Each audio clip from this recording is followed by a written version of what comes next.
Eric Laurenson, who's a former president of the Methodist Church of New Zealand, and I'm particularly interested to explore with Eric his understanding of some of the chief elements of Wesleyan spirituality for today. So I wonder whether you could start off by giving us some of those in a nutshell, Eric. Well, David, I'm a product of Methodist and Wesleyan spirituality, I suppose. I'm a lifelong Methodist and spent all my years in the Methodist Church of New Zealand, so I guess what you see today is a product of Wesleyan spirituality.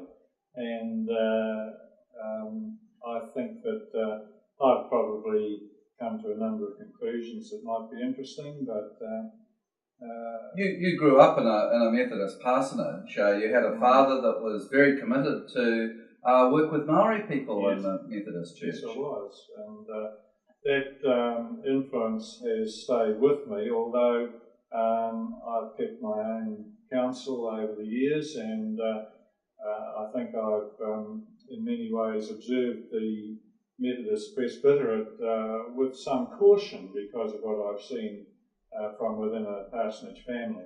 Now that's quite interesting. But you have also developed a quite clear understanding of the dynamic role that laity must play within the Methodist. Absolutely, and I grew up in the Mount Eden Methodist Church where there was a very strong lay presence there. Interestingly, the church didn't produce many presbyteral leaders over the years, but it had some very, very strong lay people, and they were a very powerful model for me. What were some of the dynamic elements of Methodism that you learned as you grew up in that church, Eric? Well, I suppose in the terms of the time, it was a liberal type of church.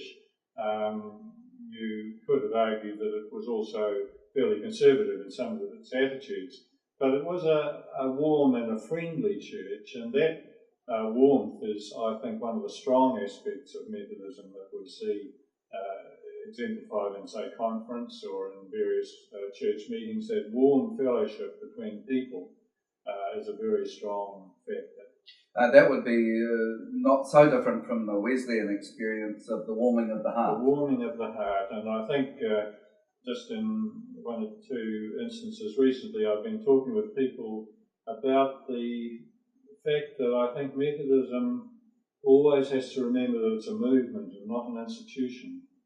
And where we have behaved as an institution, we've started to get into trouble.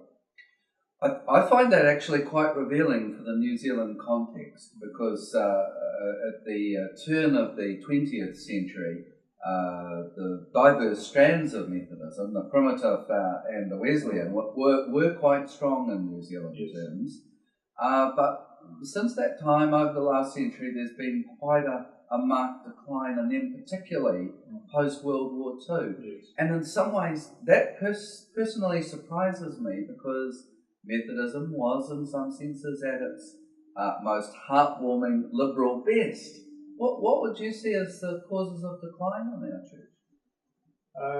I think institutionalism is one of the things that I would criticise. I think we've lost the vision of a reforming movement within Christendom.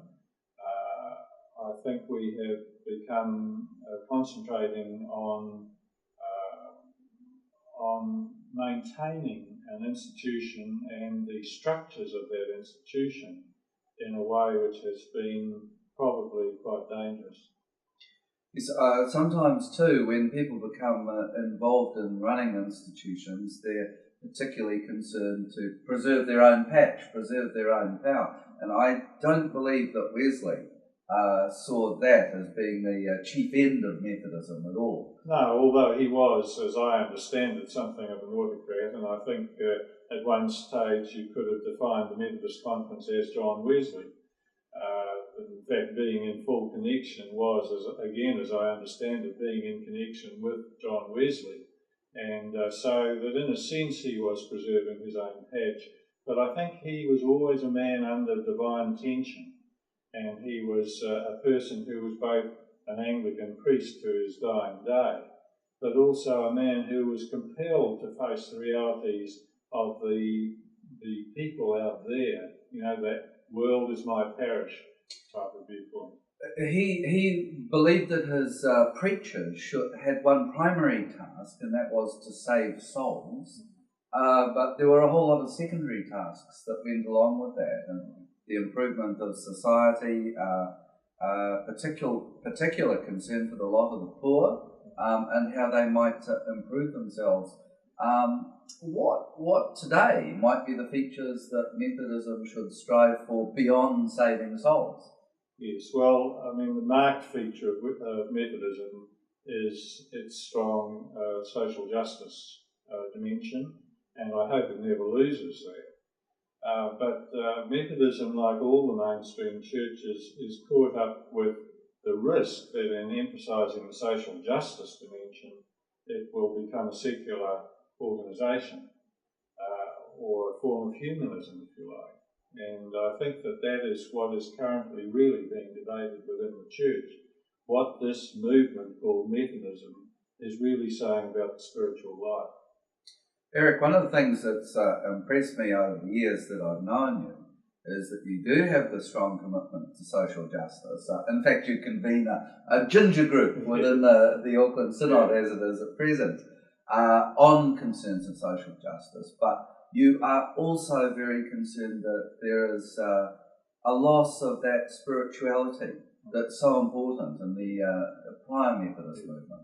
Yes, and I personally, when one comes down to it, I still believe in those fundamental aspects of Methodist teaching, prayer, study, not just of the Bible, of a personal commitment and faith. In fact, once one adopts a certain, perhaps modern mindset, one can go back to those old values and still honour them. You've managed to do that despite having moments of tension in terms of institutional values as well, haven't you? You've kept your honouring and your commitment, and now you must have a certain sagacity looking back at the broad sweep of Methodism over a lifetime of involvement. Yes, and I guess I've always also been a little bit of a, if I have any sagacity, I've also been a little bit of a rebel. A rebel with a cause. A rebel with a cause. I've always been uneasy about aspects of some of our traditional teaching in the church, and I have to say that I think we have a long way to go in the way in which we regard our faith. I think we have been relatively static in that area while advancing on the social justice and other areas. We have a lot of work to do in theological terms. Well, I very recently I was talking to Diana Tana of Te Taha Maori, and Diana is particularly interested in developing some resources with the AMECB way of getting CDs and booklets out and so on. And it seemed to me that it would be very helpful if we were to explore some of those Maori understandings of early Wesleyan spirituality that are lost, I think, in the plethora of concerns that are going on. Because in some ways they stand out, don't they, in today's society as a way of being uniquely Kiwi in this land. And I don't think people are prepared to acknowledge the impact that Maori and those early settlers had on each other.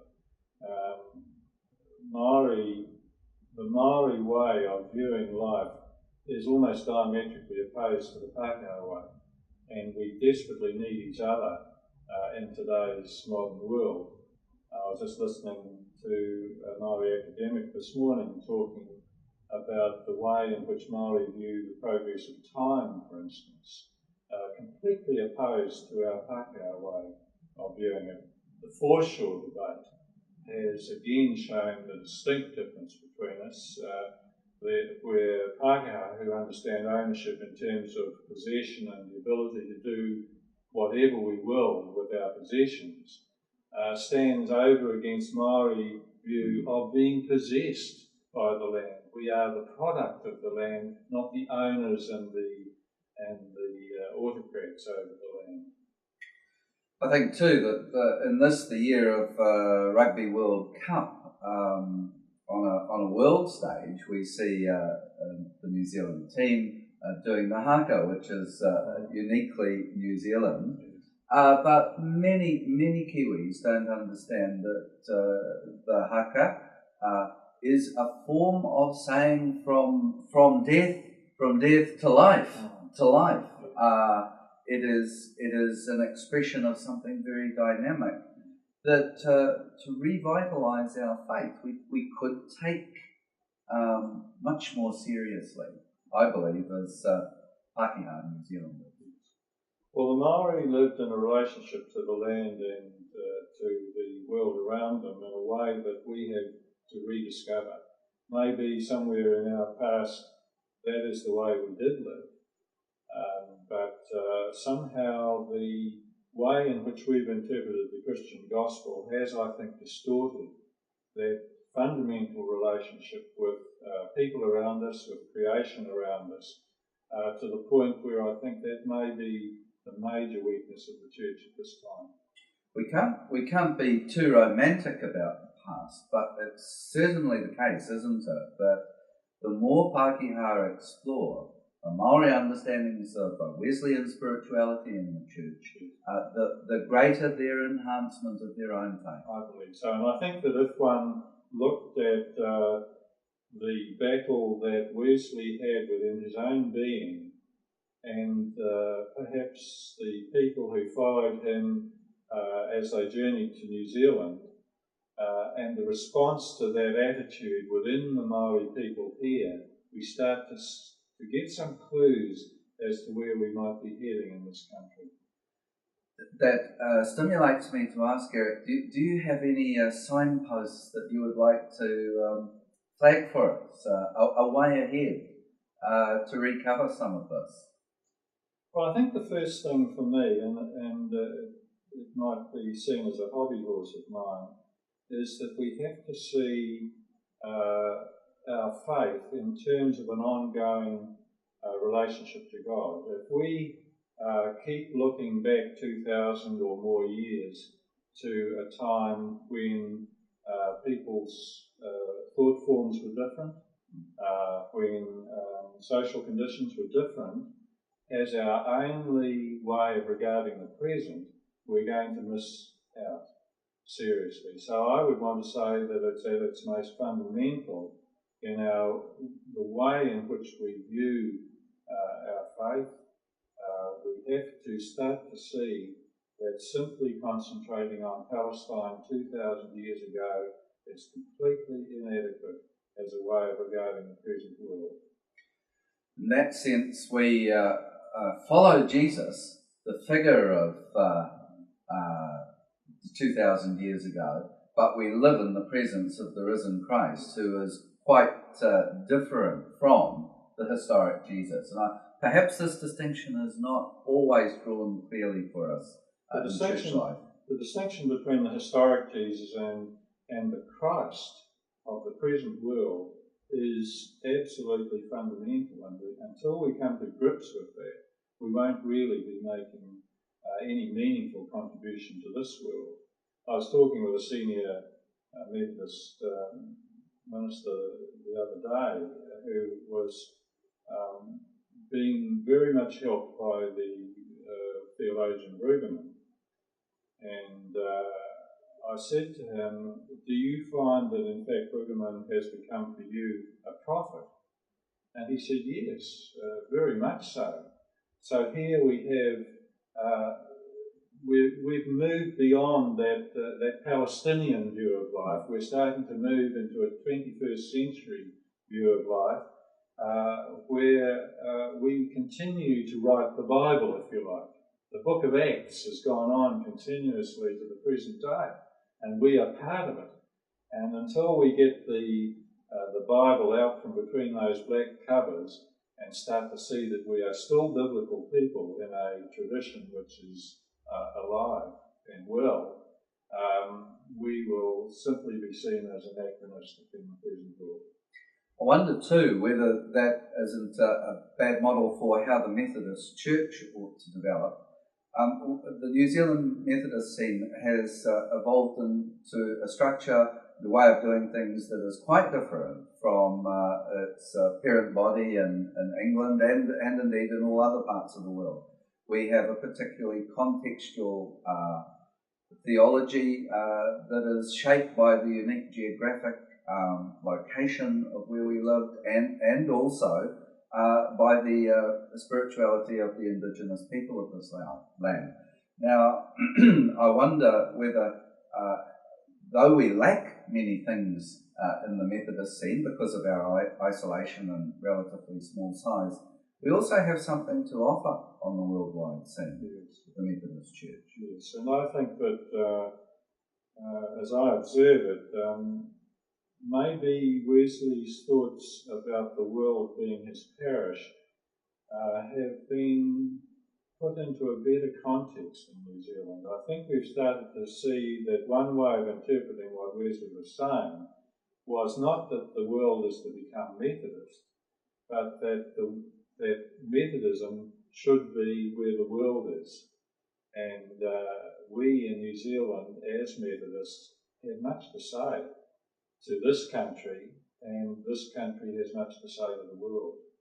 I think that's a very helpful note to end on, and I thank you for being a part of this. Thank you, Dave. It's been good to talk.